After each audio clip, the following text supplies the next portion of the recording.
एक लड़का एक अनजान जगह पर उड़ता है, जो जगह एकदम वीरान थी। उसके पास एक शानदार घर था, पर उसके आसपास कोई और इंसान या कोई और घर नहीं था। तो ये है रियो, जिसके एक एक्सीडेंट में डेथ हो जाती है और उसे दोबारा पुनर्जन्म दिया जाता है। और वो अपनी ये जिंदगी एक शांत जीवन की तरह चुनना चाहता है, जिस वजह से उसे दूर दराज के इलाके में अकेले छोड़ा जाता है, जिसके पास 2-3 महीने तक का खाने का सामान और वाटर मैजिक होता है। जो अपने वाटर मैजिक को इस्तेमाल करने के अलग अलग तरीके खोजने लगता है, क्योंकि अब उसके पास सिर्फ वाटर मैजिक ही है, और सिर्फ वाटर मैजिक जिसके इस्तेमाल से वो आग नहीं जला सकता।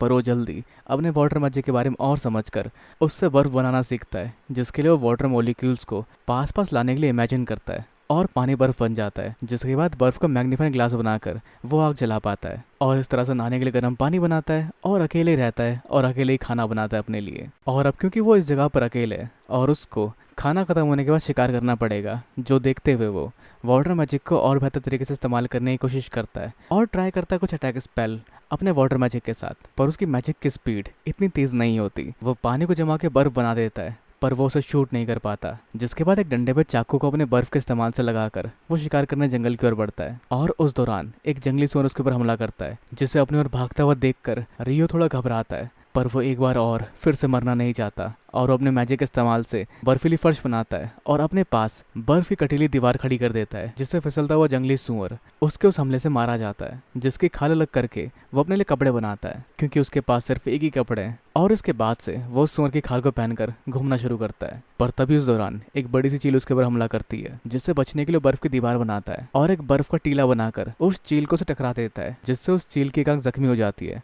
और वो वहां से निकल जाती है। जंगल में घूमते हुए रात के समय रियो को एक बिना सर वाला शख्स और एक बिना सर वाला घोड़ा दिखाई देता है। खैर, सुबह दोबारा रियो शिकार करने जाता है, और इस बार वो अपने स्पेल को शूट कर पाता है और वो बड़े जानवरों को मारता है और अपने लिए खाना भी इकट्ठा कर पाता है। साथ ही पानी के साथ वो वाटर जेट बनाकर पत्थरों को काट देता है, और वो रात के समय उसी बिना सर वाले इंसान के साथ ट्रेनिंग करता है, जिसके बाद वो उसे एक तलवार देता है। जहां अगले दिन दोबारा वही चील इवॉल्व हुई दिखती है, जो उस पर हमला करने के लिए आगे बढ़ती है, और इस बार उसकी शक्तियाँ पहले से भी काफ़ी ज़्यादा होती है, जो उसके कई सारे वारों का डट के सामना करती है और कुछ कमाल के वार भी करती है। जिसके बाद आखिर में रियो उस तलवार के इस्तेमाल से उस चील को हरा देता है। जहाँ वो चील जानती थी कि वो उसे नहीं हरा सकती, पर फिर भी उसने उसे चैलेंज किया और वो खुद को उसे मारने के लिए कहती है। खैर, कुछ देर बाद वहाँ एक ड्रैगन आता है, जो उसे कई सारी बातें करता है, और बहुत सारी बात बताने के बाद वहाँ से निकल जाता है।